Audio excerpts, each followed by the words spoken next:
Ayan guys, nairipat na po natin ang ating super giant or giant jujube.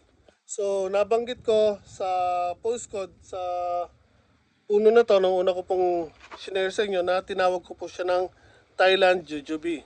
Mali po yun, kamali po ko. Taiwan po ang iniisip ko, Thailand po ang nabigkas ko.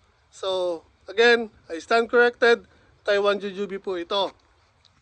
Or super giant, giant jujube, or Taiwan jujube. So, yan po. So, kung makikita nyo po dito guys, sa taas,